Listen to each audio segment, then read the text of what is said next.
Okey, Assalamualaikum. Waalaikumsalam cikgu. Macam mana cikgu? Baik. Sihat semua? Sihat.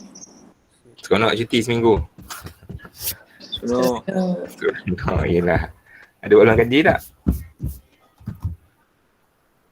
Ada. Ada. Penyata kewangan. Siapa ada buat? Sebab tajuk lepas ni memang kita akan kerap buat penyata kewangan. Jadi siapa yang masih lagi tak mahir lagi tu, ada masa lapang, okey. Cuba praktis buat penyata kewangan daripada latihan yang cikgu bagi hari tu. Daripada modul cikgu. Ataupun dari mana-mana buku latihan. Okey, so dah ready untuk kita masuk tajuk baru hari ni? Dah. Okey.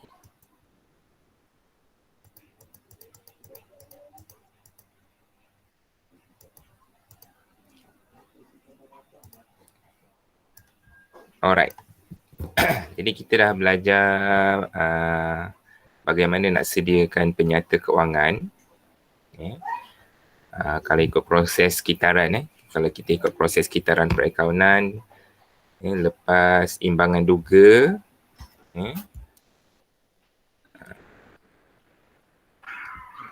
okey, selepas kita dah dapat imbangan duga, jadi kita boleh sediakan penyata kewangan.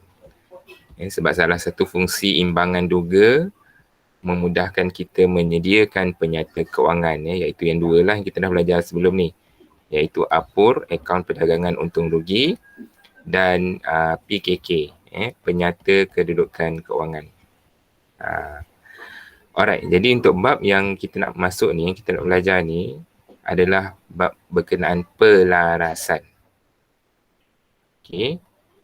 Pelarasan. Okey, jadi apa yang dimaksudkan pelarasan ni?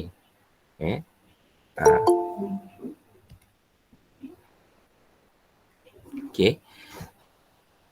Pelarasan pada tarikh imbangan, maksudnya pada tarikh imbangan duga. Imbangan duga tarikh bila?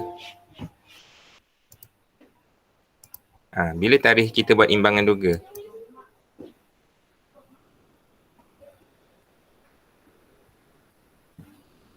Tarikh kita buat imbangan duga. Awal tahun, awal bulan, pertengahan bulan, akhir bulan. Akhir bulan cikgu. Akhir bulan. Maksudnya sekarang ni pelarasan pada tarikh imbangan ni berlaku ataupun dikenal pasti pada akhir bulan, akhir tahun lah, cikgu ambil 31 Disember. Okey. Yang kita buat sebelum ni tanpa pelarasan. Yang kita sediakan penyata kewangan sebelum ni, imbangan duga kita tak laraskan lagi, kita tak buat pelarasan lagi.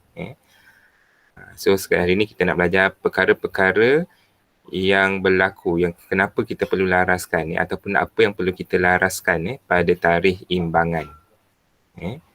Dan selepas kita dah buat pelarasan, kemudian kita akan sediakan semula penyediaan, kita akan sediakan semula penyata kewangan selepas pelarasan. Dia tak akan berubah, penyata kewangan ni bentuk dia tak akan berubah, cuma ada maklumat tambahan. Ada item-item yang kita akan tambahkan dalam penyata kewangan. Itu yang kita nak belajar hari ni. Okey. Pelarasan, okey, siapa yang tak tahu maksud pelarasan ni, adjustment lah. Mungkin bahasa Melayu pun tak faham sangat kan. Adjustment, kita nak adjust kita nak laraskan beberapa nilai yang ada dalam imbangan duga, dan kita nak dapatkan nilai yang baru. Okey. Kenapa berlakunya pelarasan, itu persoalan dia lah. Bila kita buat rekod akaun, kita buat akaun, kenapa berlakunya pelarasan? Okey, antara sebab kenapa berlakunya pelarasan, okey, adalah salah satu prinsip yang kita patut tahu, iaitu pengiktirafan hasil dan belanja. Kalau ingat balik prinsip yang kita belajar masa bab 1. salah satu prinsip. Prinsip ada 3, prinsip perakaunan. Salah satu prinsip adalah pengiktirafan hasil dan belanja, yang mana prinsip ni perlu diamalkan. Bila kita merekod, bila kita menyediakan penyata keuangan. Jadi bila kita perlu amalkan, jadi kesan dia berlakulah pelarasan. Adalah nilai-nilai yang kita perlu laraskan. Okey. Dan bila kita melaraskan akaun nilai mengikut prinsip pengiktirafan hasil dan belanja, maka itu merupakan amalan asas perakaunan akruan. Ini istilah ni. Asas perakaunan akruan. Sebab dalam akaun kita ada 2 amalan. Satu perakaunan tunai, satu perakaunan akruan. Semasa merekod, semasa menyediakan penyata keuangan.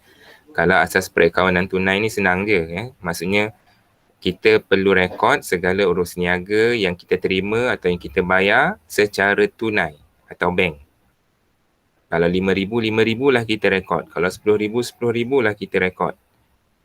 Kalau RM3,000, RM3,000 lah kita rekod. Kalau kita bayar, contoh kita terima RM3,000, jadi kita rekod RM3,000.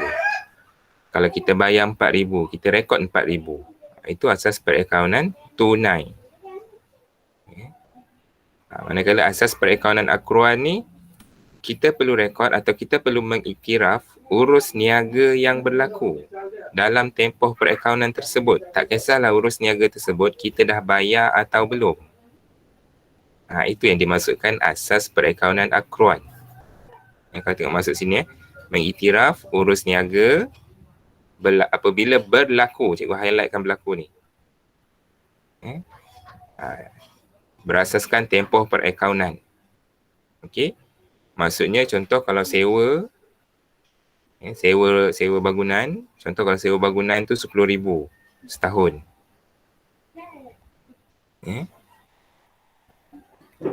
Cikgu bagi contoh setahun untuk setahun RM10,000. Tapi yang kita dah bayar, contoh sewa yang kita dah bayar RM8,000. Jadi kalau mengikut asas perakaunan akruan ni, kita nak rekod nilai berapa ribu? RM10,000 atau RM8,000? Berapa yang dah berlaku? RM8,000. RM8,000 ni dah bayar. Yang dah berlaku adalah RM10,000. Sebab kita buat sekarang pada akhir tahun kan, pada hujung tahun. Jadi sehingga hujung tahun, sewa bangunan yang perlu kita bayar adalah RM10,000. Yang kita dah bayar RM8,000. Jadi mengikut asas perakaunan akruan, kita akan rekod RM10,000 walaupun ada RM2,000 yang belum bayar. Sebab RM10,000 tu dah berlaku. Itulah asas perakaunan akruan. Boleh faham tak? Faham. Contoh lain, kalau gaji. Cikgu bagi contoh gaji. Kalau gaji sebulan RM1,000. Gaji kita bayar kat pekerja, mungkin ada seorang pekerja lah. Kita buat bisnes kecil kan. Gaji sebulan RM1,000. So setahun berapa?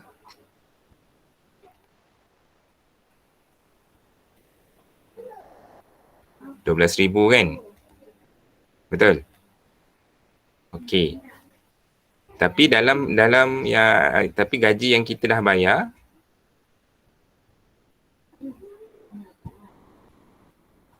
RM15,000. Yang kita dah bayar RM15,000. Jadi kalau mengikut asas perakaunan akruan, berapa yang kita perlu rekod? RM12,000 atau RM15,000?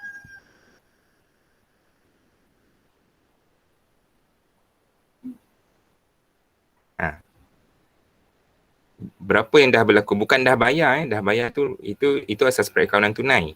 Sekarang ni yang dah berlaku. Berapa yang dah berlaku? RM12,000. RM12,000.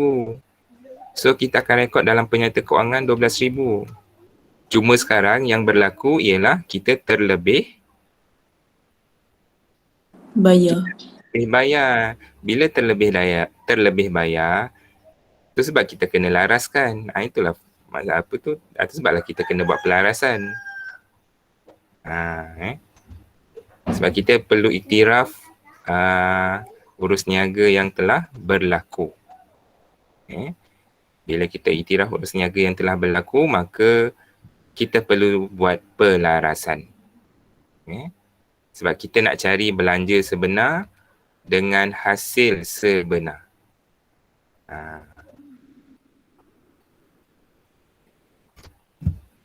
Yang pelarasan ni memang kebanyakannya berlaku dekat belanja dengan hasil kelas. Memang banyak berlaku dekat belanja dengan hasil. Sebab kita mengikut pengiktirafan hasil dan belanja. Okay. Alright, contoh. Kadar bayaran perlu dijelaskan setahun ialah RM5,000. Ini contoh cikgu samalah contoh macam cikgu terangkan tadi. Tetapi jumlah yang dibayar ialah RM4,000. Kalau mengikut asas perakaunan tunai, kita akan rekod RM4,000. Kalau ikut asas perakaunan tunai. Sebab asas perakaunan tunai, kita rekod nilai yang kita dah bayar atau dah terima. Tapi kalau mengikut asas perakaunan akruan, kita akan rekod RM5,000. Iaitu nilai yang sebenar. Nilai yang dah berlaku. Okey? Inilah dia yang dimaksudkan dengan asas perakaunan akruan. Okay, jadi soalan kalau keluar pun objektif lah dia tanya dua ni. Asas perakaunan tunai, asas perakaunan akruan. Ingat tu je, kalau perakaunan tunai, yang benda kita dah bayar, yang benda kita dah terima, itu yang kita rekod. Kalau akruan ni kita kena cari nilai sebenar. Ataupun urus niaga yang nilai yang untuk setahun, ikut tempoh perakaunan. Itu dipanggil asas perakaunan akruan. Okey. Jadi cikgu tak nak tekankan banyak dekat dua asas ni. Yang cikgu nak tekankan sekarang ni, okey, jenis pelarasan. Alright. So kat sini ada 4 jenis pelarasan yang kita akan belajar. Jadi tajuk ni memang agak tak panjang. Tapi ambil masa, sebab ambil masa nak fahamkan betul-betul. Kita nak fahamkan betul-betul. Sebab jenis pelarasan yang kita akan belajar ni, awak akan jumpa tahun depan. Boleh katakan setiap tajuk. Apabila kita nak sediakan penyata keuangan mana-mana syarikat, kita akan jumpa pelarasan. Bukan tahun ni je kita belajar. Mana benda ni akan dibawa ke tahun depan. Alright. Cuma tahun depan dia akan masukkannya lah dalam soalan. Kita jawab je. Cuma hari ni kita nak belajar. Jadi jenis pelarasan yang pertama yang kita akan belajar adalah akaun nominal. Akaun nominal ni akaun hasil dan belanja. Cuma harap ingat lagi lah contoh hasil, contoh belanja apa dia, dapat bezakan antara dua contoh ni. Antara dua akaun ni, akaun hasil apa dia, akaun belanja apa dia, apa ni, hukum dia dalam catatan bergu, siapa yang debit, siapa yang kredit. Bertambah kita nak rekod sebelah mana, berkurang kita nak rekod sebelah mana. Jadi itu yang kena, itu asas yang kita nak tahu. Okey, yang kedua berkenaan hutang lapuk terpulih dan peruntukan hutang ragu. Okey, jadi pelarasan yang kedua ni dia lebih kepada dia melibatkan dia akan melibatkan akaun belum terima. Sebab akaun belum terima ni customer yang berhutang. So bila customer yang berhutang tak nak bayar hutang, lari dari bayar hutang, jadi kita akan rekod sebagai hutang lapuk. Itu yang pertama. Hutang lapuk tu customer lari tak nak bayar hutang ataupun ada sebab kenapa customer tu tidak boleh bayar hutang. Itu hutang lapuk. Kemudian yang kedua, hutang lapuk terpulih. Dah lah mula customer tu lari, tak nak bayar hutang. Dah bertahun-tahun lama lepas tu, dia datang semua kat kita, dia bayar hutang. Jadi kita akan rekod sebagai hutang lapuk terpulih. Macam korang lah. Form 1 berhutang, dah masuk U nanti baru bayar hutang kat kawan-kawan. Itu yang dinamakan hutang lapuk terpulih. Okey. Dan yang ketiga adalah PHR, ataupun peruntukan hutang lagu, cikgu panggil PHR, singkatan dia. Okey, PHR ni anggaran. Anggaran sebelum berlaku hutang lapuk. Okey. Anggaran sebelum berlaku hutang lapuk. Sebab hutang lapuk tu dah real, dah betul-betul berlaku.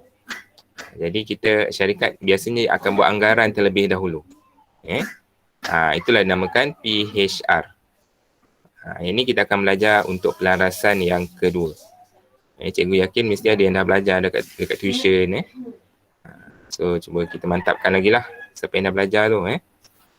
Okey. Kemudian pelarasan yang ketiga. Susut nilai dan susut nilai terkumpul. Okey, susut nilai ni susut nilai harga aset yang berkurang. Jadi susut nilai berkumpul ni dia ada kaitan dengan aset bukan semasa. Ada kaitan dengan aset bukan semasa. Alright.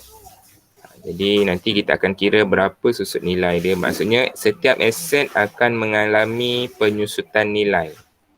Contoh kalau kereta sekarang harga RM50,000. Minggu depan harga kereta mungkin dah berkurang jadi RM49,000. Jadi dia berkurang RM1,000 kan.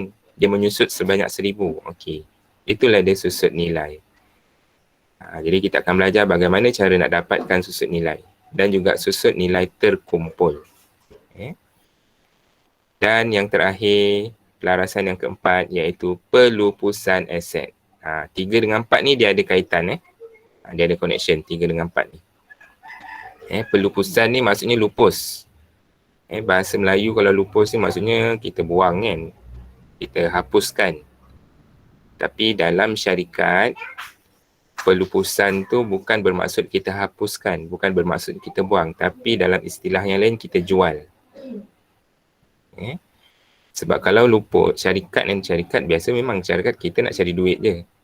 Jadi kalau aset bukan semasa tu kita lupuskan, kita tak dapatlah untung. Jadi untuk dapatkan untung, kita jual. Lupus ni maksudnya kita jual.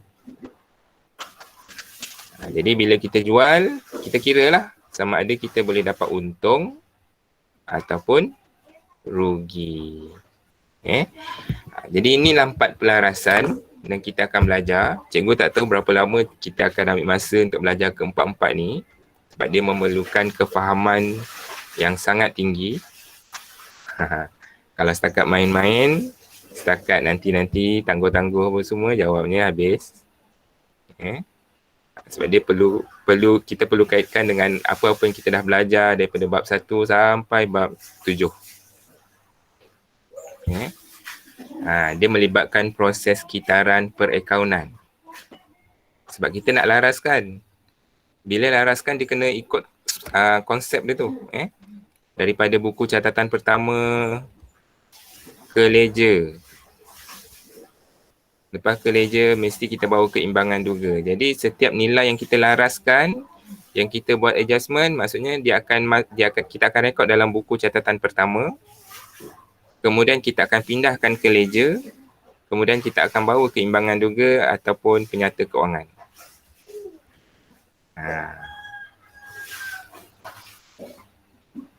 Jadi kita akan jumpa semua ni. Jangan pelik nanti. Jumpa balik journal am, jumpa balik ledger. Sebab benda tu kita laraskan. Kita nak betulkan. So bila nak betulkan daripada awal lah. Okey. Boleh kelas? Dan kita punya, mungkin awak tahu, mungkin awak ada dengar cerita ataupun tak dengar lagi. Pengajaran untuk tahun 2021 ni akan dilanjutkan sehingga bila?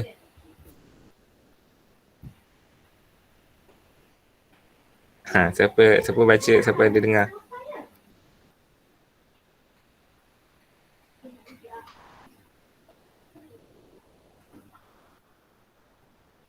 Pengajaran tahun ni, PDP tahun ni 2021 akan dilanjutkan sehingga bulan berapa? Bulan 3 tu. Bulan 3 tu korang dah masuk form 5 lah. Bulan 2 bulan 2 2022. Okay, jadi sekarang ni sekolah tengah reschedule balik untuk peperiksaan akhir tahun. Kalau ikutkan peperiksaan akhir tahun, jadual ni pada bulan 11. Kalau ikut takwim. Tapi disebabkan pengumuman kementerian yang bahawa PDP tahun ni akan dilanjutkan sehingga Februari 2022. Jadi cikgu tak sure bila peperiksaan akhir tahun tu. Kalau ikut maklumat daripada akademik, kemungkinan bulan 12. Jadi kita akan ada kelas, tapi tak tahulah. Tengoklah pada sekolah sebab sekolah pun tak mesyuarat lagi sebab baru dapat. Baru tahu sebelum cuti hari tu. Jadi cikgu rasa kita ada masa nak habiskan. Sebab sekarang baru bulan 9. So kita ada masa nak habiskan. Jadi tak perlulah cikgu nak rush nak habiskan syllabus sebelum periksa akhir tahun. Jadi kita akan belajar slow and steady. Tapi habislah bukan tak habis. Cikgu nak betul-betul korang faham bagaimana nak buat pelarasan. Dan cikgu harap juga kelas tambahan yang cikgu buat nanti tolong masuk. Kat situ kita akan buat lagi latihan. Kita akan fahamkan lagi dalam tu. Alright.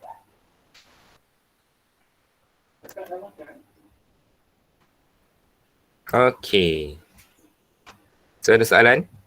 Untuk setakat ni sebelum kita masuk pelarasan yang pertama. Ada banyak jadual ni, ada banyak carta ni, besar banyak ni benda ni. Okay. Jadi hari ni kita akan masuk yang pertama, account nominal. Iaitu account hasil dan belanja. Okey, sebelum cikgu ajar lebih detail. Hasil dengan belanja. Dalam catatan bergu, hasil kita nak rekod sebelah mana? Debit atau kredit?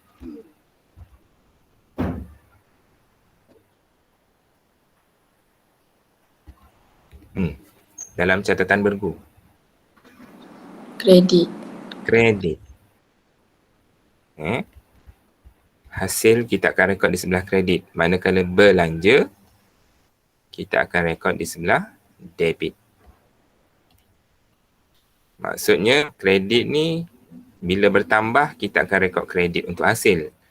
Belanja apabila bertambah atau berlaku belanja, kita akan rekod di sebelah debit.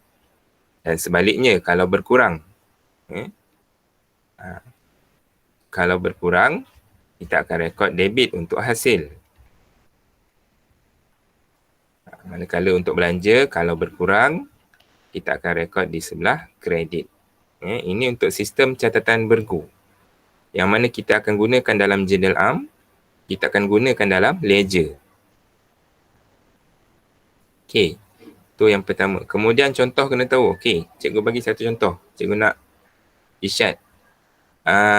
Diskaun diberi. Hasil ke belanja? Belanja. Okay, good. Insurans. Azmi.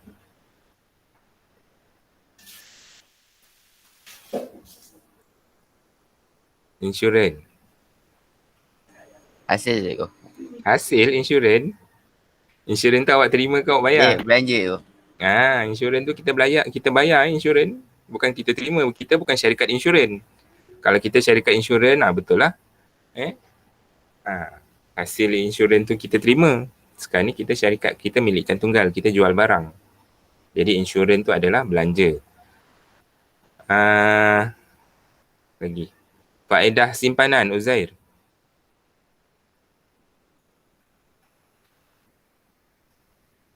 Ya cikgu. Faedah simpanan, hasil atau belanja?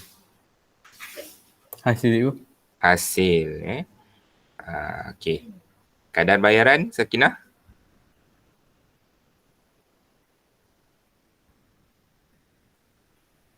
Kadar bayaran.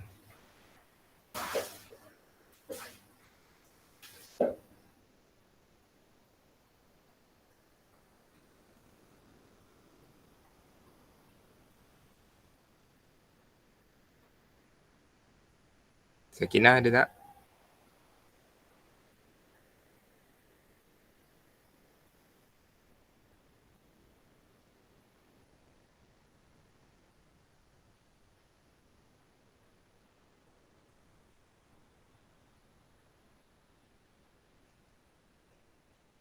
Yasmin, tolong. Kadar bayaran. Belanja. Belanja. Okey. Siapa kalau ada masalah mic tu tak boleh nak cakap tu, chat je lah. Tak ada masalah. Okey. Jadi benda-benda tu kita kena tahulah sebab nanti bila kita dapat soalan, dah tak fikir dah benda tu. Kita tahu, okey ni hasil, ni belanja, ni hasil, ni belanja. Okey. Kenapa? Sebab dalam hasil dengan dalam belanja, kita akan berlaku bila kita laraskan mengikut pengiktirafan hasil dengan belanja. Okey. Untuk hasil akan wujud dua item baru iaitu hasil belum terima dan hasil belum terperoleh. Apa dia hasil belum terima ni? Okey, hasil belum terima ni adalah hasil yang sepatutnya dapat tapi tak dapat lagi. Faham tak? Sepatutnya kita dapat tapi kita tak dapat lagi. Macam commission, contoh. Sepatutnya kita dapat bulan ni commission 200 tapi tak dapat lagi. Sampai bulan 2 tak dapat lagi. Bulan yang ketiga tak dapat lagi. Jadi commission tersebut kita perlu rekod sebagai commission belum terima. Okey. Sama macam hasil belum terperoleh. Apa nama hasil belum terperoleh ni apa pula? Okey, hasil belum terperoleh ni, hasil akan datang, hasil untuk tempoh akan datang ataupun hasil tahun depan. Kita dah terima tahun ni. Kita dah terima pada tahun semasa. Ataupun kita panggil in advance lah, hasil yang kita receive in advance, hasil yang kita terima awal. Kalau tengok maksud sini, hasil bagi tempoh perakaunan akan datang tetapi diterima pada tempoh perakaunan semasa. Tempoh perakaunan semasa ni tahun sekarang lah. Contoh 2021. Contoh. And then tempoh perakaunan akan datang, tempoh dia adalah pada tahun 2022. Jadi hasil tahun depan kita dah terima tahun ni. Itulah hasil tersebut kita panggil sebagai hasil belum terperoleh. Jadi bila kita laraskan hasil, kita akan dapat dua perkara ni. Kita akan jumpa, kita akan ketahui salah satu ni lah, sama ada hasil belum terima atau hasil belum terperoleh. Okey. Sama macam belanja juga. Jadi bila kita laraskan nilai belanja, okey. Jadi kita akan jumpa dua perkara. Yang pertama, belanja belum bayar. Kita dah buat ataupun servis tu kita dah jalankan. Cuma kita tak bayar lagi belanja tersebut. Contoh dia macam sewa. Kita dah duduk rumah tu setahun. Tapi kita tak bayar lagi belanja untuk 2 bulan. Jadi untuk belanja 2 bulan tu akan direkod sebagai sewa belum bayar atau belanja belum bayar. Belanja yang sepatutnya kita bayar tahun ni tapi tak bayar lagi. Jadi akhir tahun kita tahulah. Pada akhir tahun kita tahulah, ada belanja yang kita belum bayar. Bila kita laraskan tu kita akan jumpa, okey ada belanja yang belum kita bayar. Alright. Yang kedua kita panggil sebagai belanja prabayar. Okey. Prabayar ni sama juga dengan belum terperoleh tadi. Belanja tahun hadapan, belanja untuk tempoh perakaunan akan datang. Belanja tu kita dah jelaskan atau kita dah bayar pada tempoh perakaunan semasa. Belanja tahun 2021, belanja untuk tahun 2022, tempoh akan datang. 2022 punya belanja, contoh insurans tahun 2022, gaji 2022, sewa tahun 2022, kita dah bayar pada tahun 2021. Kita dah bayar sekarang. Maka nilai tersebut, belanja tersebut perlu direkod sebagai belanja prabayar. Okey. Jadi keempat-empat ni, hasil belum terima, hasil belum terperoleh, belanja belum bayar, belanja prabayar. Okay. Bila berlaku, bila ada, dia tak akan jadi hasil, dia tak akan jadi belanja. Dia komponen dia dah bertukar dah. Jadi untuk hasil belum terima, bila ada hasil belum terima, kita akan rekod sebagai aset semasa. Hasil belum terperoleh, kita akan rekod sebagai liability semasa. Belanja belum bayar, liability semasa. Dan belanja prabayar, aset semasa. Jadi, selepas kita laraskan hasil dan belanja, akan wujud antara empat-empat ni. Jadi bermaksud dalam PKK, sebab aset semasa, liability semasa ni kita rekod dalam PKK. Dalam PKK ada tambahan item di bawah aset semasa dan di bawah liability semasa. Jadi aset semasa, kita akan letakkan hasil belum terima dan belanja prabayar. Kalau ada, manakala di bawah liability semasa, kita akan letakkan hasil belum terperoleh ataupun belanja belum bayar. Perkataan belum terima, belum terperoleh, belum bayar prabayar tu kena tulis. Baru boleh kita letakkan dalam aset semasa atau liability semasa.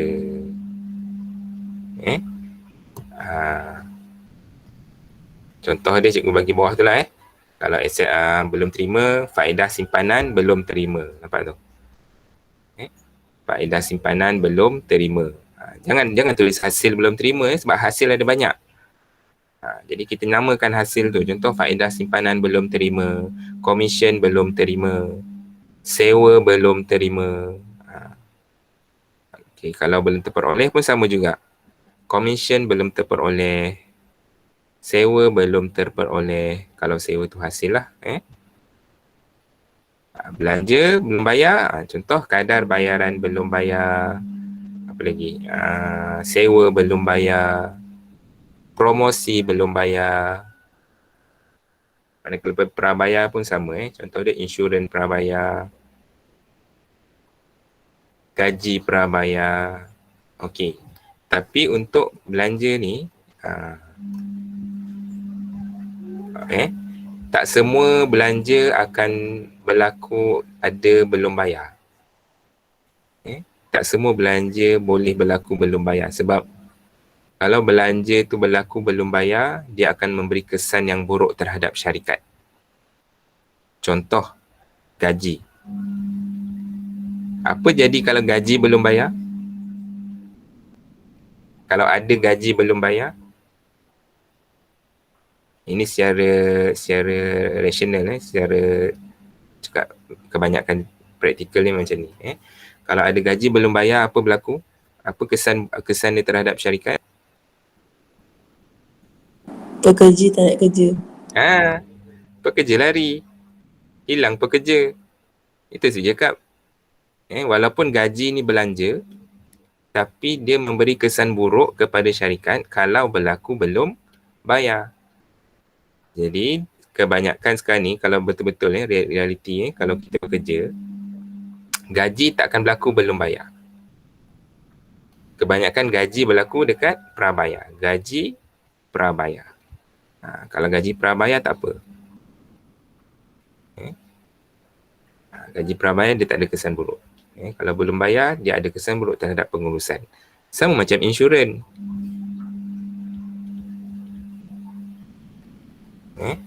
Insurans belum bayar. Apa berlaku kalau ada insurans belum bayar? Tahu kan insurans? Apa fungsi insurans tahu kan? Tahu tak fungsi insurans? Tak tahu. Tak tahu. Kenapa syarikat perlu bayar insurans? Okey, insurans ni adalah syarikat yang akan membayar pampasan. kepada ni peserta sekiranya berlaku perkara yang tidak diingini. Contoh dia kebakaran, kecurian untuk syarikat. Apa lagi? Banyak lagi lah, saya ada 6 jenis pampasan, kemalangan. Jadi kalau berlaku perkara-perkara tersebut, maka kita syarikat boleh memohon pampasan daripada syarikat insurans. Contohnya macam kebakaran. Kita ada joint insurance kebakaran. Jadi kalau berlaku kebakaran dekat kedai kita, na'udzubillah, tak minta kan. Tapi kalau berlaku, ini sebagai jaga-jaga. Okay. Jadi kita syarikat boleh mohon pampasan kepada syarikat insurans. Jadi kerugian yang kita alami tu, yang kita tanggung, akan ditanggung oleh pihak syarikat insurans. Itu kebaikan insurans ni. Cuma ada syarat dia. Syarat dia, awak kena bayar semua insurans tu. Sebab insurans ni dia akan bayar secara monthly atau yearly.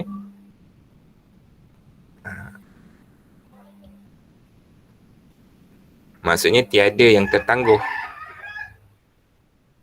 Contoh kalau setiap bulan, maksudnya setiap bulan kita kena bayar. Kalau ada tertangguh 2-3 bulan, kalau berlaku apa-apa, kita tak boleh tuntut pampasan. Kita tak boleh tuntut pampasan. Sama macam tahunan. Kalau kita tak bayar lagi insurans, maksudnya kalau berlaku apa-apa dalam kedai kita, syarikat kita, kita tak boleh tuntut pampasan. Itu sebab insurans belum bayar, kesan buruk dia ni lah dia. Kalau ada insurans belum bayar, kesan buruk dia kalau kita tak berlaku apa-apa kat kedai kita, jadi kita tak boleh tuntut lah pampasan. Itu sebab insurans belum bayar pun tak boleh, dia memberi kesan buruk lah, bukan tak boleh berlaku, tapi dia memberi kesan buruk kepada syarikat. Jadi insurans biasanya dia akan berlaku prabayar.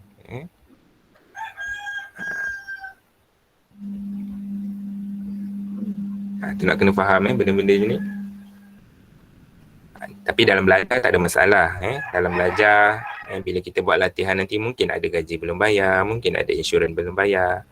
Tapi hakikatnya kedua-dua ni akan memberi kesan buruk terhadap syarikat. Jadi cuba elakkan kalau awak jadi CEO nanti. Kalau awak jadi pengarah syarikat ke apa, cuba elakkan dua benda ni.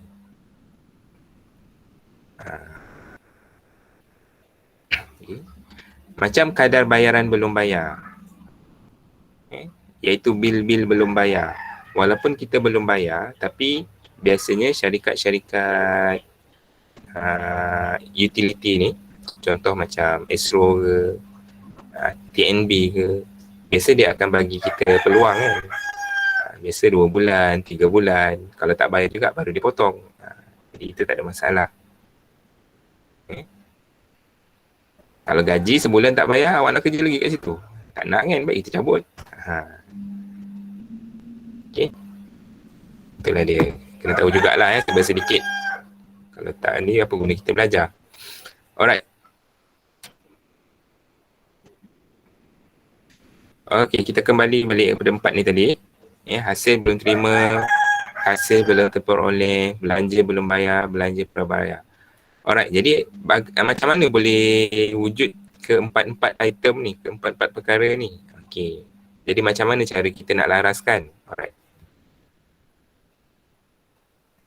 So nanti bila hasil dengan belanja, benda pertama sekali kita kena tahu berapa hasil yang kita dah terima.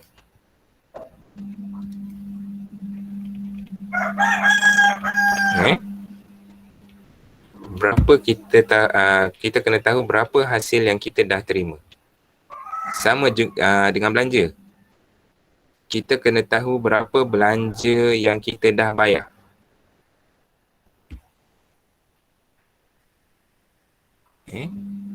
Benda ni yang kena tahu dulu. Hasil yang kita dah terima untuk hasil dan belanja yang kita dah bayar. Okey. Jadi kat mana kita nak tahu? Mana sumber dokumen, sumber maklumat yang kita nak tahu bahawa hasil tu kita dah terima. Belanja tu kita dah bayar. Mana kita nak tahu?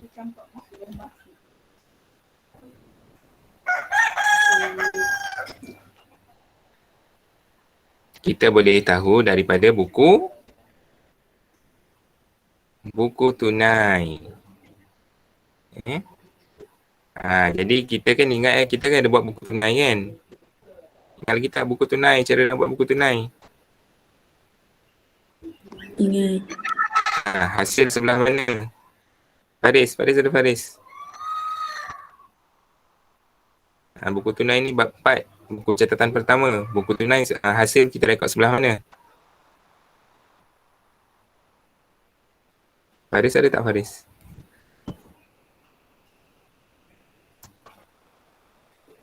Ada Faris. Dalam buku tunai hasil kita rekod sebelah mana? Ingat cikgu, benda-benda yang lepas cikgu akan kerap tanya supaya korang masih dalam track.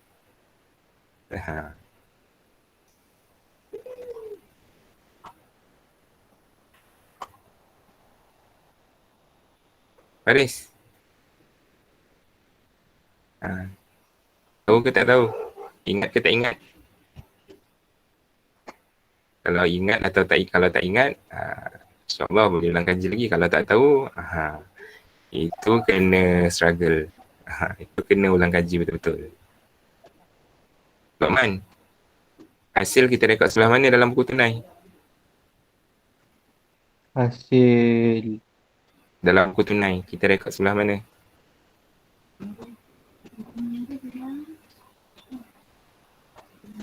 kredit. Kredit, hasil tu kita terima ke kita bayar? Hasil terima. Terima, jadi buku tunai bertambah ke berkurang? Tambah. Jadi? Debit. Debit. Okay. Jadi dekat debit buku tunai ni kita akan jumpa hasil. Contoh sewa diterima, faedah simpanan, apa lagi? Komisen. Jadi itu semua merujuk kepada hasil yang kita dah terima. Dalam buku tunai kalau jumpa sahaja hasil yang sebelah debit, itu merujuk kepada hasil yang kita dah terima. Sama macam belanja. Belanja yang kita dah bayar. Okey, belanja dalam buku tunai kita akan rekod di sebelah Kredit. Okey. Okey, kita akan rekod di sebelah kredit. Jadi belanja itu adalah belanja yang kita dah janganlah kacau. Belanja yang kita dah bayar. Jadi kat sinilah kita boleh tahu hasil yang kita dah terima, hasil yang kita dah bayar. Tapi kita tak tahu yang kita terima ni untuk bila, yang kita bayar ni untuk bila. Cuma yang kita tahu bahawa hasil yang kita dah terima, yang belanja yang kita dah bayar. Alright. Kemudian bila dah tahu hasil yang kita dah terima dengan belanja yang kita dah bayar, okey. Jadi kita akan kita cari pula apa ataupun berapa nilai hasil sebenar ataupun belanja sebenar. Kita cari hasil sebenar. Hasil sebenar ni maksudnya hasil untuk setahun. Ataupun belanja sebenar. Belanja setahun, belanja yang kita bayar untuk setahun.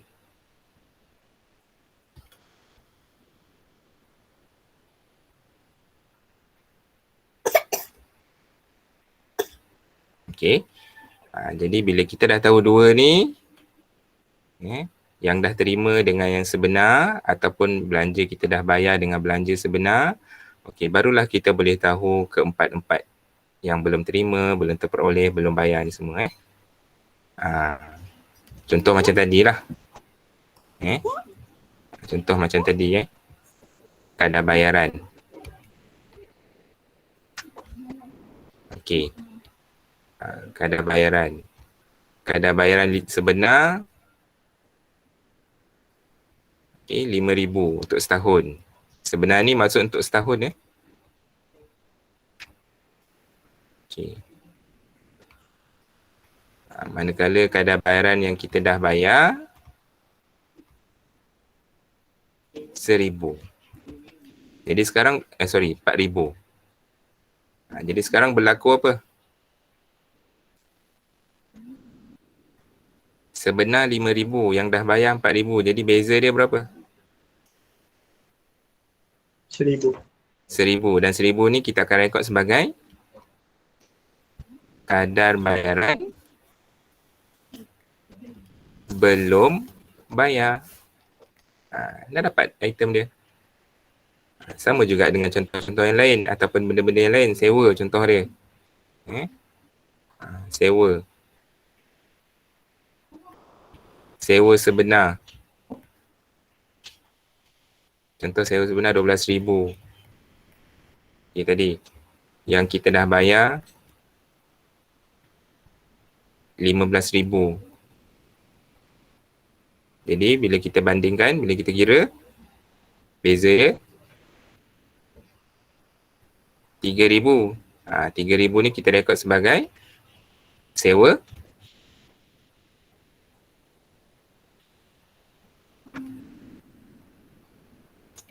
prabayar.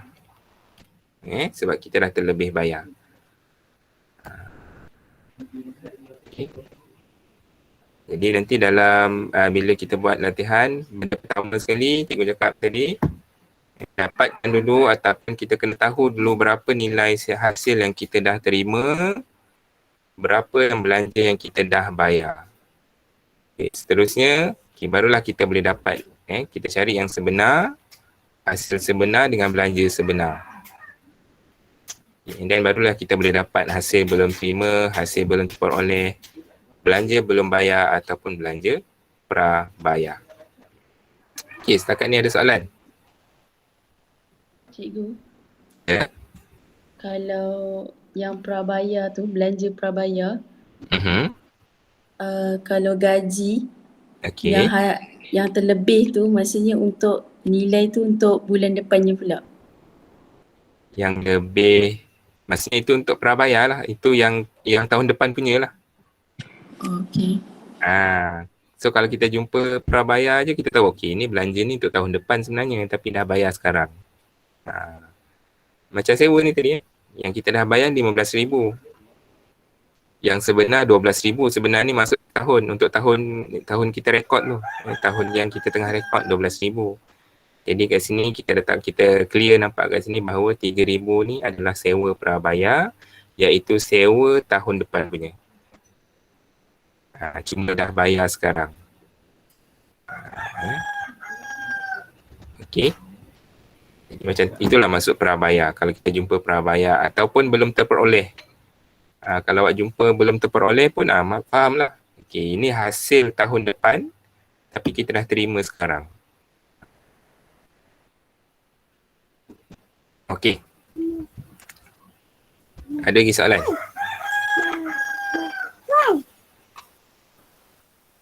Cikgu. Ya? Macam belanja dah bayar tu kita dapat kat buku tunai ke cikgu? Belanja yes, buku tunai. Kalau belanja sebenar kita dapat kat mana cikgu? Okay, good question. Biasanya bila dia dah bagi macam ni, so akan adalah maklumat tambahan. Okay. Dia dalam exam nanti, okay, dekat buku tunai, okay, dia akan bagi tahu kita yang dah terima dengan yang dah bayar kan. Okay, ni yang dah terima untuk hasil dengan yang dah bayar untuk belanja. Okay. So nanti dalam maklumat tambahan, okay, sebelum ni kita buat penyata kewangan, imbangan duga yang kita buat apur PKK tak ada maklumat tambahan. So lepas ni akan ada maklumat tambahan. Jadi dalam maklumat tambahan tu kita kena tengok apa yang dia bagi tahu. Okay, kalau dia bagi tahu nilai sebenar, tak kisahlah hasil sebenar ke, belanja sebenar ke, okay, maka kita kena cari yang 4 ni lah. Sama ada belum terima, Okey, belum terperoleh. Belum bayar atau prabayar. Okey. Kalau diberi yang sebenar dalam maklumat tambahan. Okey, dia boleh tukar soalan tu ya. Dia boleh tukar maklumat tu. Okey, andai kata kalau dalam maklumat tu dia bagi yang 4 ni. Okey, dia bagi belum terima. Dia bagi yang belum bayar. Atau dia bagi yang prabayar. Ataupun belum terperoleh. Okey, maka kita kena cari berapa hasil sebenar ataupun belanja sebenar. Dia boleh tukar lah. Maksudnya sebenar dengan yang belum terima, belum terperoleh, belum bayar, prabayar tu depend pada maklumat tambahan yang diberi. Okey.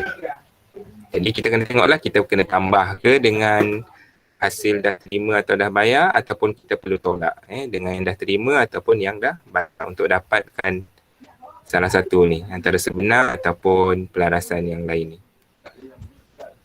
Okey, faham Zul?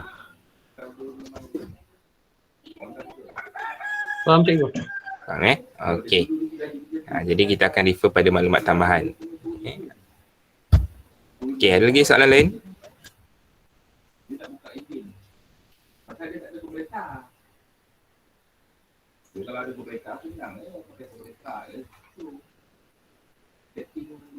Okey, kalau tak ada kita tengok contoh cara nak rekod dalam buku catatan pertama dengan ledger. Yang ni yang kita kena tahu ni. Okey. Kita tengok kita tengok yang pertama dulu hasil belum terima. Okey, ini contoh contoh. Faedah yang diterima pada 31 Disember ialah 800. Okey, ini faedah yang kita terima. Yang dah terima maksudnya inilah yang dalam buku tunai. Okey. Faedah untuk sebulan berjumlah 100. Jadi, cerita yang dia bagi tahu belakang ni untuk sebulan 100 ni kita boleh kira faedah apa?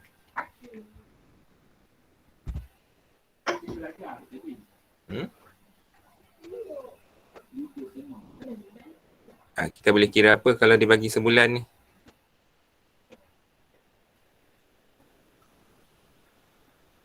Kalau dia bagi tahu untuk sebulan, jadi kita boleh kira untuk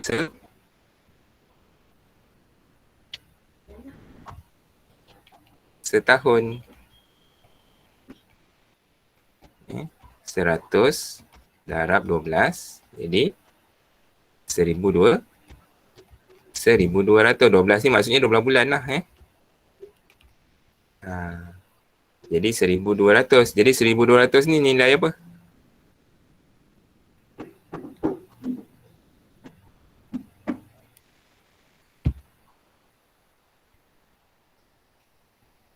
Ha. 1,200 ni nilai apa?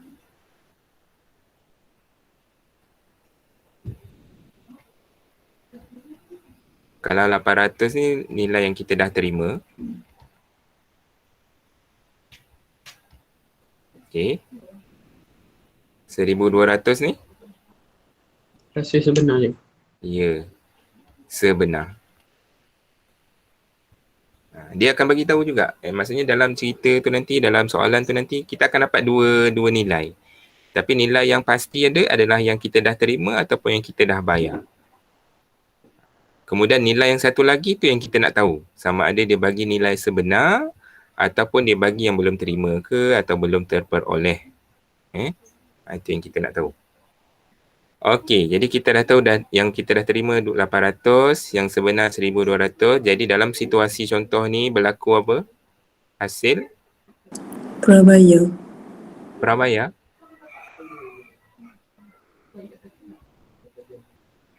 Hasil sebenar 1,200. Hasil belum terperoleh. Yang kita dah terima 800.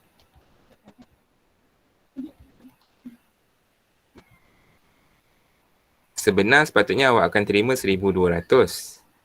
Tapi yang awak dah terima 800. Jadi Hasil belum terima. berapa?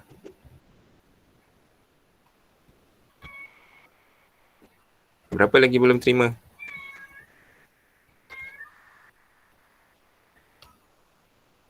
Tolaklah 1,200 yang sebenar, tolak yang kita dah terima. Jadi 400.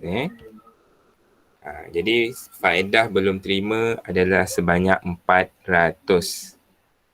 Okay, jadi cara kita nak dapatkan ataupun formula untuk kita dapatkan belum terima ni, hasil belum terima ni, nilai sebenar ataupun hasil sebenar. Sebab kadang soalan objektif dia boleh tanya hasil sebenar kita kena tolakkan dengan hasil yang kita dah terima.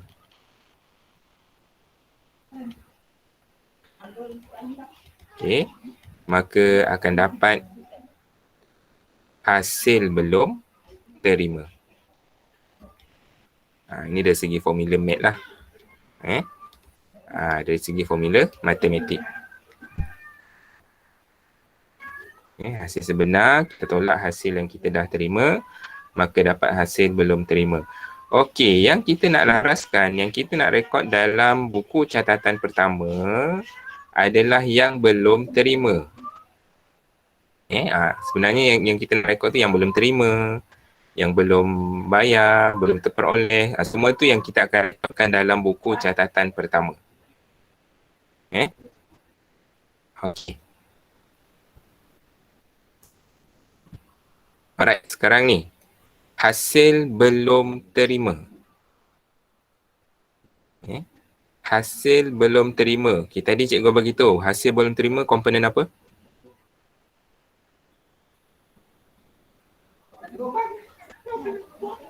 Asset atau liability? Asset. Aset semasa. Ingat tak hukum aset semasa dalam catatan bergu? Kalau ada aset semasa ataupun ada penambahan aset semasa, kita akan rekod di sebelah mana? Debit atau kredit?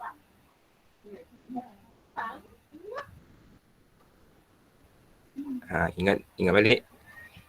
Aset semasa, kalau ada penambahan ataupun berlaku aset semasa, ada aset semasa, kita dalam catatan bergu, kita akan rekod di sebelah debit.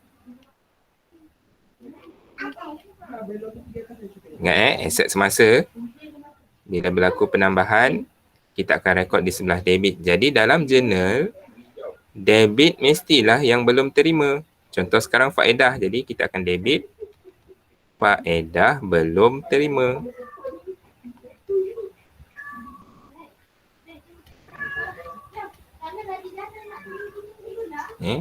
Berapa nilai dia? 400.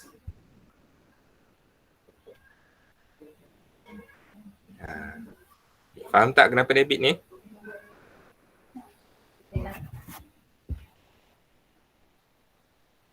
Dawiyah, faham tak Dawiyah? Kenapa faedah belum terima kita rekod kat sebelah debit jurnal am?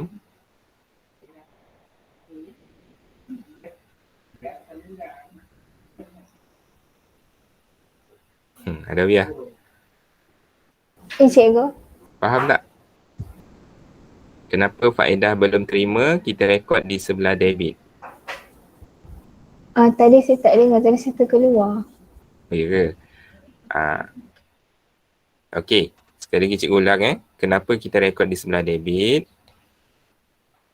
Sebab faedah ataupun hasil belum terima adalah aset. Jadi bila ada aset atau aset bertambah, kita kena rekod di sebelah debit. Okey, clear. Then kredit. Okey, sekarang ni hasil. Hasil. So, bila hasil belum terima, apa kesan terhadap hasil? Hasil kita akan bertambah ke akan berkurang? Jumlah hasil sebenar kita akan bertambah ke atau berkurang kalau ada yang belum terima?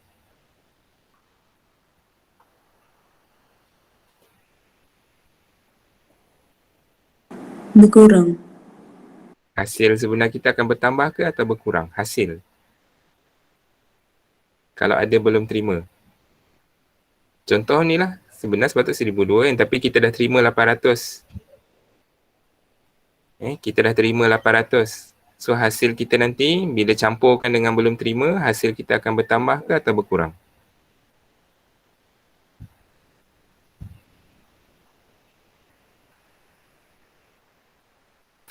Bertambah lah hasil. Okay. Bila ada hasil belum terima, maka hasil akan bertambah. Bila ada hasil belum terperoleh, maka hasil akan berkurang. Sebab belum terima ni kita tak terima lagi. Jadi jumlah sebenar hasil kita akan bertambah. Kalau belum terperoleh, hasil akan datang. Kita tak nak kira hasil akan datang. That's why kita kena tolak daripada hasil. Tu nak kena faham tu. Okey, jadi sekarang ni bila ada hasil belum terima, kita kena tambah. So hasil bertambah mesti kredit sebab hasil. Okey. Kita letaklah kredit faedah 400.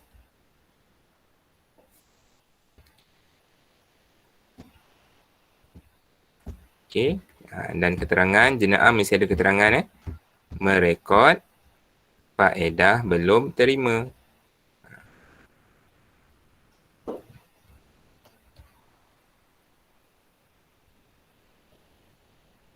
Okay. Kita merekod faedah belum terima. Jadi jurnal am untuk belum terima, hasil belum terima, awak ingat ni. Yang belum terima itu kita akan rekod di sebelah debit. Yang hasil kita akan rekod di sebelah kredit. Okay. Kita tengok hasil belum terperoleh.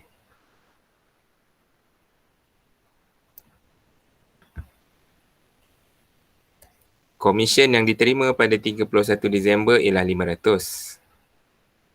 So ini 500 adalah komisen yang kita terima. Okay.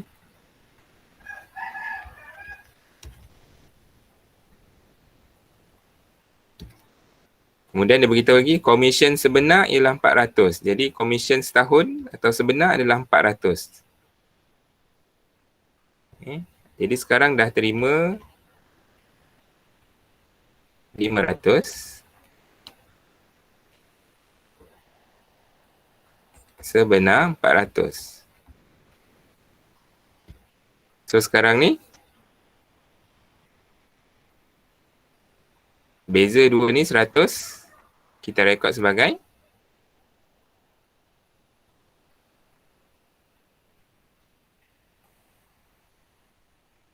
belum terperoleh. Sebab yang kita terima lebih banyak daripada yang sebenar. Itu menunjukkan kita terlebih terima. So bila terlebih terima itu merujuk kepada hasil tahun depan. Hasil tempoh akan datang. That's why terlebih terima. Dalam istilah hasil belanja, kalau kita terlebih terima, jangan pulangkan. Sebab itu kita boleh adjust untuk tempoh akan datang.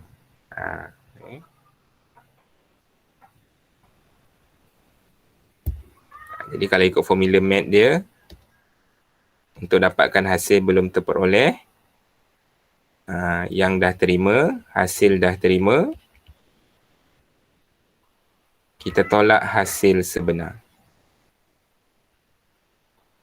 So dapat hasil belum terperoleh. Okey, belum terperoleh komponen apa? Kalau belum terima aset, belum terperoleh? Liability. Liability semasa.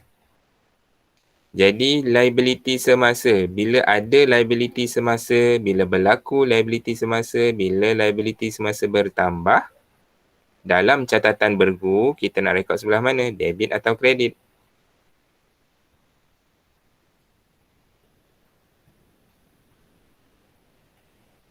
Liability semasa, hukum catatan bergu dia mesti kredit. Okey. Kita perlu rekod di sebelah kredit. Maka dalam jurnal am, kredit mesti yang belum terperoleh. Tengoklah hasil apa? Komisen. Jadi, komisen belum terperoleh.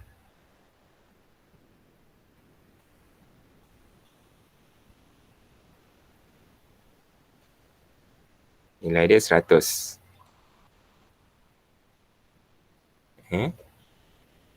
Dan bila ada belum terperoleh, kita perlu tolakkan daripada nilai sebenar. Hasil sebenar. Hasil akan berkurang. Hasil sebenar akan berkurang. Jadi bila hasil berkurang, kalau ikut hukum asal hasil tadi, hukum hukum catatan bergu untuk hasil bertambah debit. So bila hasil perlu dikurangkan, maka hasil kita rekod di sebelah kredit. So di sebelah debit. Debit commission 100. Okay, dan keterangan kita boleh tulis merekod komisen belum terperoleh.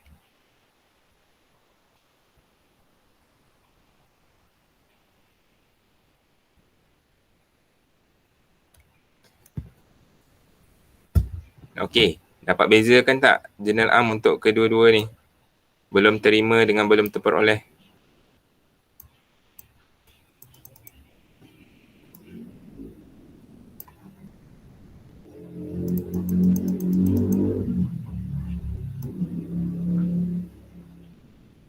Kelas, boleh bezakan tidak?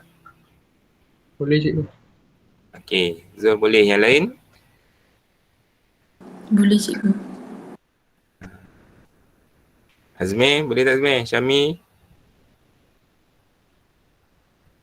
Boleh sikit je. Sikit. Syami?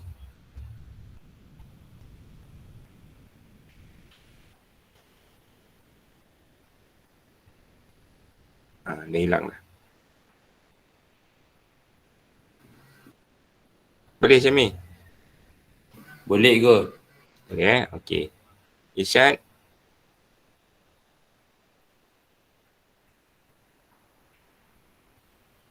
Sebab ini step pertama benda ni jurnal am ni. Kalau kita fail nak rekod jurnal am, dalam ledger nanti pun fail juga, salah juga.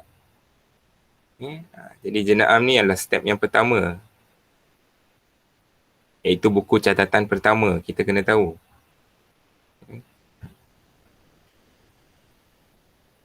Soalan dalam kertas 2 mungkin tak keluar untuk jurnal am ni, jurnal am yang pelarasan, tapi objektif boleh keluar. Objektif boleh keluar.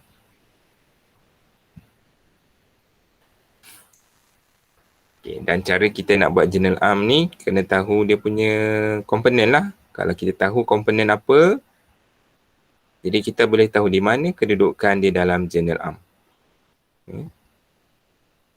Okey. Seterusnya kita pindahkan ke ledger. Jurnal am dah selesai. Okey, kita pindahkan ke ledger. Okey, kita buat satu persatu. Kita tengok hasil belum terima dulu.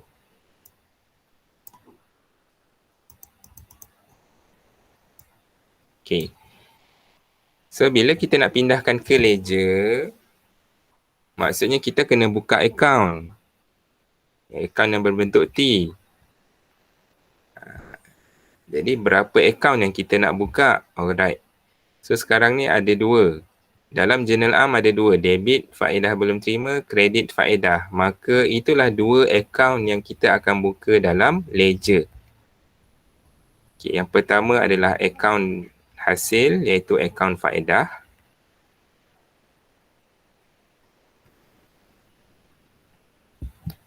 Okay. So akaun hasil diwakili oleh akaun faedah lah. Maksudnya semua akaun hasil sama je konsep dia. Dan yang kedua, akaun faedah belum terima. Sebab ini yang ada dalam jurnal.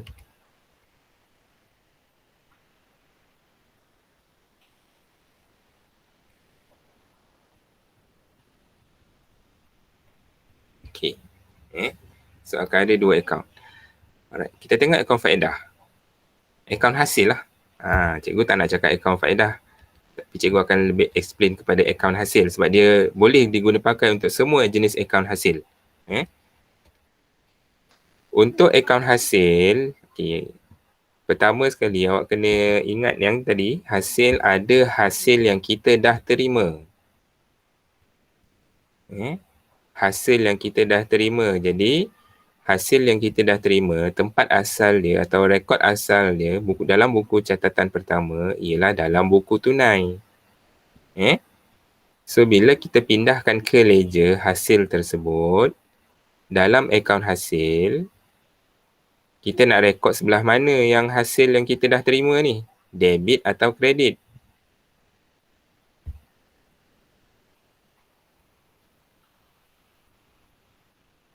Cikgu letaklah tahun 2021 Disember ni akhir tahun lah.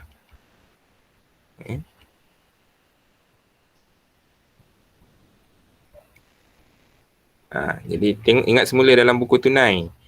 Buku tunai tadi Faris bagi tahu hasil yang kita dah terima sebelah debit kan. Okey, jadi bila kita pindahkan ke akaun hasil, ke ledger akaun hasil, jadi dalam akaun hasil, ledger hasil ni, kita nak rekod sebelah mana untuk hasil yang kita dah terima. Ni cikgu cakap perlahan-lahan ya bagi awak nampak perjalanan tu.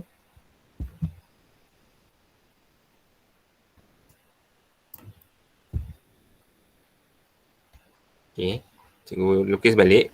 Dalam buku tunai, hasil yang kita dah terima, kita akan rekod di sebelah debit. Akaun hasil iaitu hasil yang kita dah terima, kita rekod di sebelah debit. So, bila kita pindahkan ke akaun hasil, maka kita akan rekod di sebelah kredit. Catatan bergu. Satu debit, satu kredit. Sebab buku tunai ni pun bentuk T. Akaun faedah ni pun berbentuk T. Jadi 2 akaun.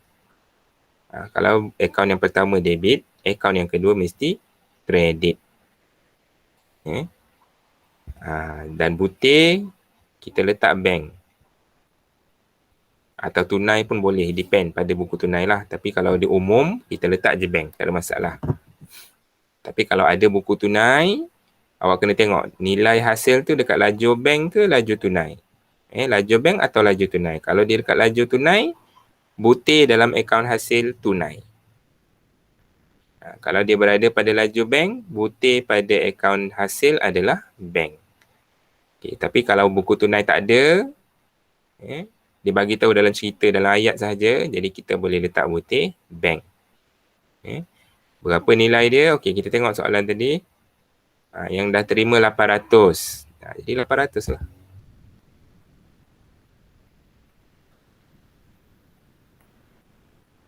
Okey. Yang dah terima 800. Okey, mesti ada kalau akaun hasil awak tak ada butir bank ni, salah. Sebab kalau tak terima, tak ada akaun hasil. Kalau dah terima, baru ada akaun hasil. Jadi dalam akaun hasil, bank kita akan rekod di sebelah kredit. Okey. Kemudian baru kita pindahkan daripada journal am tadi. Okey, kita tengok. Debit faedah belum terima, kredit faedah. Bermaksud dalam akaun faedah belum terima, kita akan rekod di sebelah debit. Okey, kita rekod di sebelah debit. 400. Ini daripada journal am. Tarikh kita letak akhir tahun. Pelarasan senang tarikh dia. Tarikh dia mesti akhir tahun je untuk pelarasan ni. Butir kemudian cikgu tak tulis lagi. And then kredit faedah. Maksudnya dalam akaun faedah kita akan rekod di sebelah kredit. Okey, letakkan 400. Tarikh sama je. So tak perlu tulis tarikh lah sebab tarikh yang sama. Okey, so dia akan jadi macam ni. Debit faedah belum terima. So dalam akaun faedah belum terima kita rekod debit. Kredit akaun faedah, jadi dekat akaun faedah kita akan rekod di sebelah kredit. Lepas dah letak nilai, barulah kita letak butir. So dalam akaun faedah, kita akan letak butir faedah belum terima.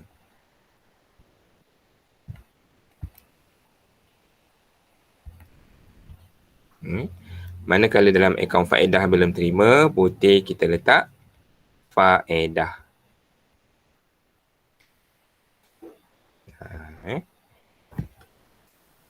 Jadi bila dah pindah ke dalam general arm, jadi macam ni lah. Dekat akaun faedah, kita rekod sebelah debit atau akaun hasil. Sebelah kredit, sorry. Akaun faedah belum terima sebab dia asset, jadi kita letak di sebelah debit. Okay, so bila dah pindahkan, maka kita tutup. Kita imbang lah maksudnya. Kita imbangkan akaun. Tutup akaun. Jadi cikgu harap masih ingat lagi cara nak imbangkan akaun, cara nak tutup akaun. Ada 2 akaun kena tutup. Okey, jadi kita tutup akaun hasil dulu. Okey, so dapat 1,200. Jadi di sebelah debit pun 1,200. Dan di sebelah kredit debit kita kena lengkapkan jadi 1,200. Kena samakan. Dan 1,200 ni kita perlu hantar ke akaun untung rugi. Sebab 1,200 ni adalah nilai sebenar. Jadi bermula daripada sekarang, apur yang kita buat, terutamanya di bahagian belanja dengan hasil, selepas untung kasar, hasil dengan belanja, maksud dua-dua nilai dalam apur ni adalah dua-dua ni merujuk kepada nilai sebenar.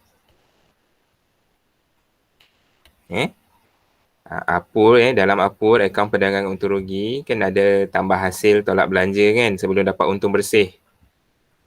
Kalau ingat alhamdulillah. Kalau siapa yang blur-blur apa cikgu cakap ni, buka balik format apur. Jadi untung kasar tambah hasil tolak belanja dapat untung bersih. Jadi nilai yang kita rekod dalam hasil dengan belanja dalam apur ni merupakan nilai sebenar. Jadi macam mana kita nak tahu nilai sebenar? Okey, dalam akaun hasil, akaun belanja, nilai butir dia. Inilah yang akan kita pindahkan ke akaun untung rugi.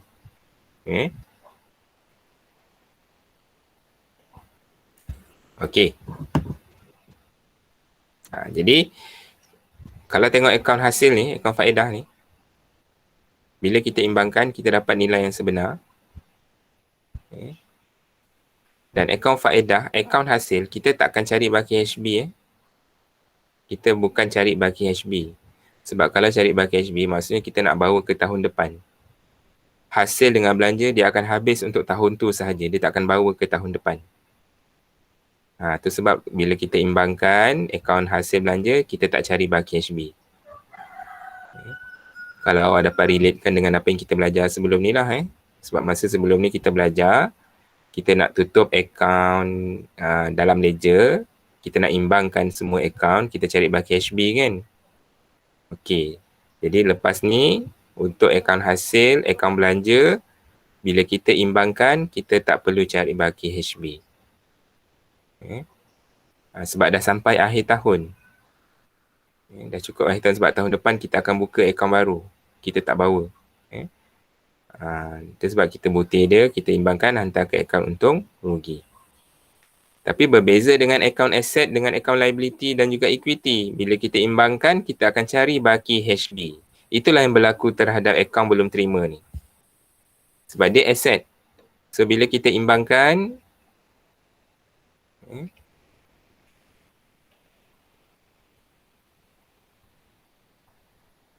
okay, kita akan cari baki HB. Sebab dia aset. So bila ada baki HB, jangan lupa bawa ke tahun baru sebagai baki PB.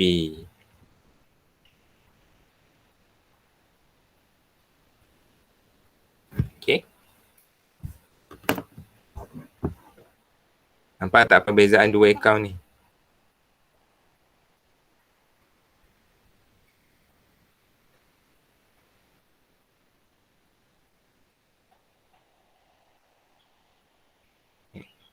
Jadi cikgu harap dapat bezakan dua akaun ni, akaun faedah atau akaun hasil dengan hasil belum terima. Jadi bila akaun hasil kita nak pindahkan, mesti kita imbangkan dan kita cari butir akaun untung rugi.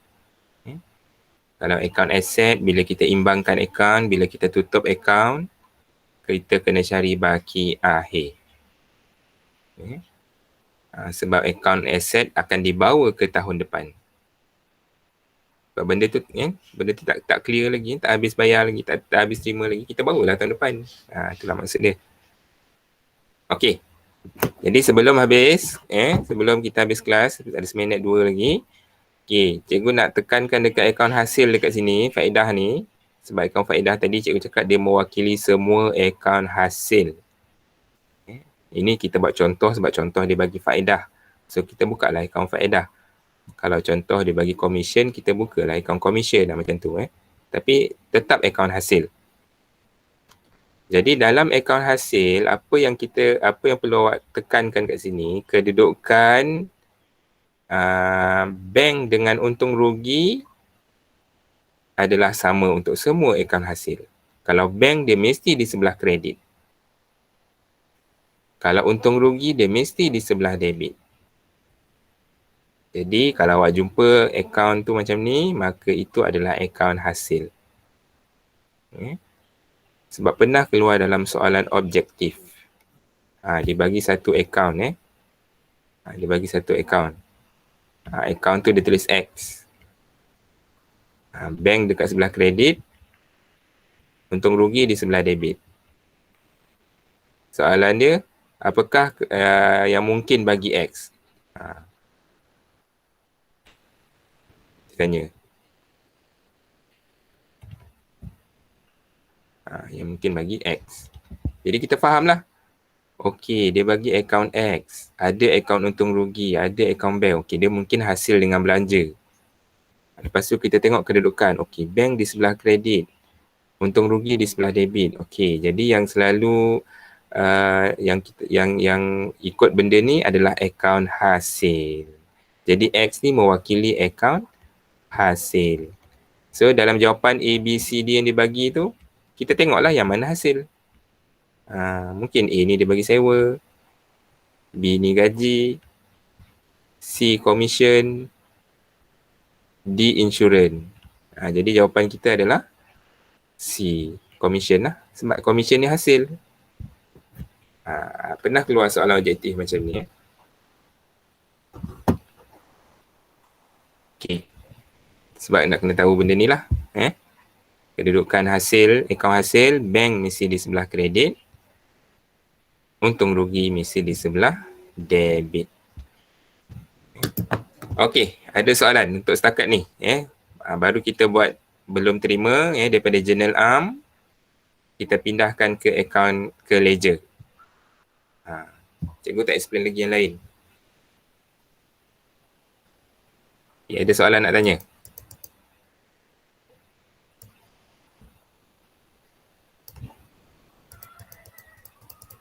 Tak ada juga. Tak ada.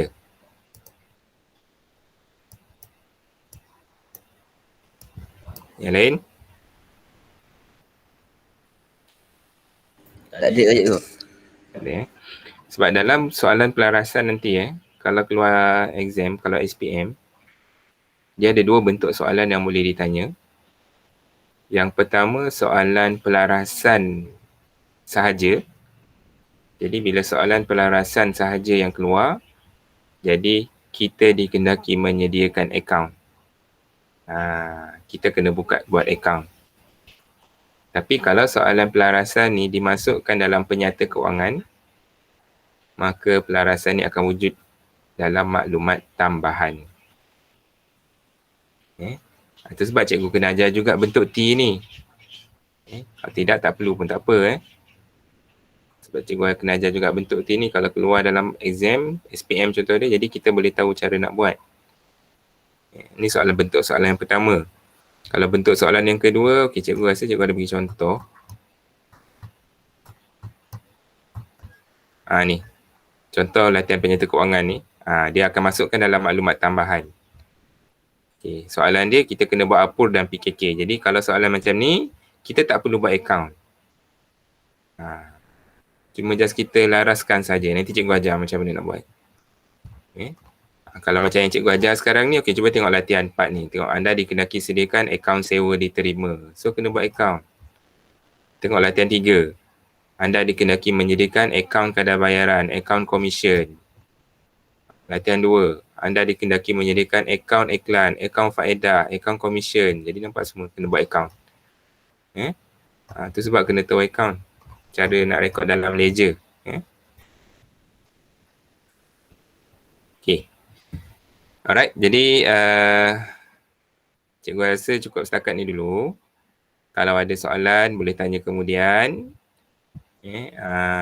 Kalau nanti video nanti cikgu akan post dalam grup untuk korang buat revision, ulang kaji. Jadi cikgu harap sebab benda ni memang sangat complicated. Semoga maksudnya sangat mencabar, bukan complicated, dia mencabar je. Sebenarnya senang. Okay. Jadi untuk itu cikgu harap korang semua dapat join kelas hari Sabtu. So hari Sabtu nanti kita akan cuba buat latihan untuk belum terima sahaja.